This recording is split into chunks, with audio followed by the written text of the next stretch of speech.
सबसे पहले हम बात करेंगे पाकिस्तान और चीन दोनों को किस तरह से भारत के राष्ट्रीय सुरक्षा सलाहकार अजीत डोभाल ने लताड़ा।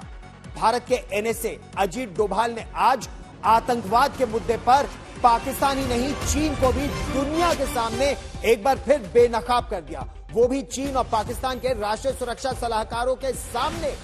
आज शंघाई सहयोग संगठन यानी एससीओ, शंघाई कोऑपरेशन ऑर्गेनाइजेशन के राष्ट्रीय सुरक्षा सलाहकारों की एक बहुत महत्वपूर्ण बैठक थी। इसमें चीन और पाकिस्तान के एनएसए वर्चुअल तौर पर जुड़े थे। भारत एससीओ का मौजूदा अध्यक्ष भी है। इस नाते भारत के राष्ट्रीय सुरक्षा सलाहकार अजीत डोभाल ने शुरुआती संबोधन में आतंकवाद को अंतर्राष्ट्रीय सुरक्षा और शांति के लिए सबसे बड़ा, सबसे गंभीर खतरा बताया। यही नहीं, किस तरह से पैसों से आतंकवाद को बढ़ावा दिया जा रहा है, राजनीतिक तौर पर आतंकवाद को शह दी जा रही है, इसका भी उन्होंने जिक्र किया कि कैसे यह न केवल किसी एक देश के लिए बल्कि पूरे विश्व के लिए सबसे बड़ा खतरा है। और वजह चाहे कोई भी हो, आतंकवाद की कार्रवाई को किसी भी तरह से सही नहीं ठहराया जा सकता।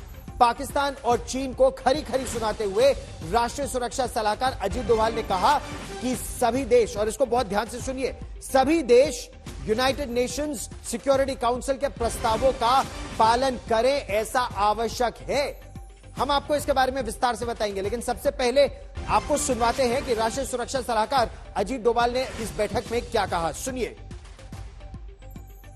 Excellencies, terrorism in all its forms and manifestations and its financing are amongst the most serious threats to international peace and security.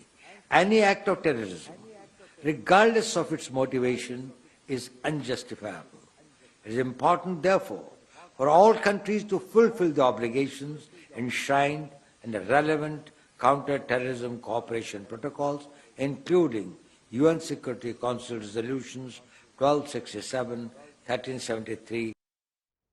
अच्छा, हम आपको बताते हैं कि पाकिस्तान का भारत में खासतौर पर आतंक फैलाने का एक लंबा इतिहास रहा है। और हम आपको 1947 में नहीं ले जाएंगे, जब जम्मू और कश्मीर में पाकिस्तान ने कबाइली भेजे थे जम्मू और कश्मीर पर जबरदस्ती कब्जा करने के लिए। पाकिस्तान उस समय भी फेल हो गया था। लेकिन हम अगर इसी समय की बात करें तो आप याद कीजिए 1993 मुंबई का सीरियल बम धमाका, एक नहीं, दो नहीं, 12 अलग अलग स्थानों पर बम धमाके हुए थे। पाकिस्तान की आईएसआई और भारत में दाऊद इब्राहिम कास्कर और डी कंपनी ने मिलकर ये धमाके करवाए थे। अब हम आपको विस्तार से आतंक की ये फेहरिस्त दिखाते हैं पाकिस्तान की, कितनी गंभीर पाकिस्तान की फेहरिस्त है। 1993 के धमाकों में 257 लोगों की जान गई थी, 700 से अधिक लोग घायल हुए थे। 1993 का यह जिक्र। फिर आइए 1999 की बात करते हैं। पाकिस्तान ने अपनी सेना को जम्मू और कश्मीर के कारगिल के इलाके में भेजा। यह कहा कि आतंकवादी हो सकते हैं ये, लेकिन थी ये पाकिस्तान की सेना। पाकिस्तान को पीछे खदेड़ने में 527 भारतीय सेना के वीरों ने अपने प्राणों का सर्वोच्च बलिदान दिया कारगिल की लड़ाई।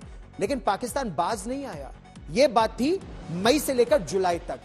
दिसंबर 1999 में IC-814, आपको याद होगा, भारतीय इंडियन एयरलाइंस का वो विमान था IC-814, जिसे पाकिस्तानियों ने हाईजैक कर लिया और उसको ले गए अफगानिस्तान, कंदहार।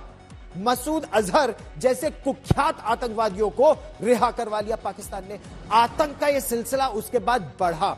1999 फिर पाकिस्तान ने बड़े वायदे किए कि हम आतंकवाद नहीं फैलाएंगे, लेकिन 2001 याद कीजिए 13 दिसंबर का वो दिन जब भारतीय संसद पर पाकिस्तानी आतंकवादियों ने हमला कर दिया था। और यह भारतीय लोकतंत्र का मंदिर था जिस पर पाकिस्तानी आतंकवादियों ने हमला किया। इसमें लश्कर ए तैयबा और जैश ए मोहम्मद शामिल थे।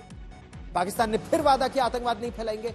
जुलाई 2006 को मुंबई की ट्रेनों में सीरियल बम धमाके हुए।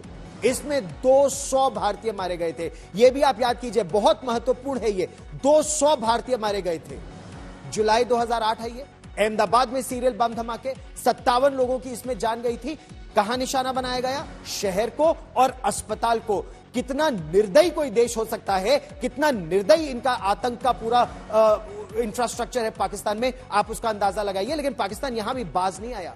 26 नवंबर 2008 एक बार फिर मुंबई को निशाना बनाया गया।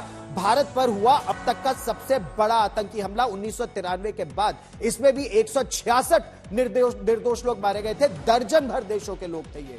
पाकिस्तान ने लगातार उसके बाद भी, क्योंकि कोई जवाबी कार्रवाई नहीं हुई भारत की तरफ से, तो कभी गुरदासपुर, तो कभी पठानकोट, कभी नगरोटा, तो कभी उड़ी और पुलवामा में भारत को निशाना बनाया इसी लश्कर तैयबा और जैश ए मोहम्मद ने। अच्छा, अब हम आपको ले चले 2019 में परिस्थिति बदली कैसे।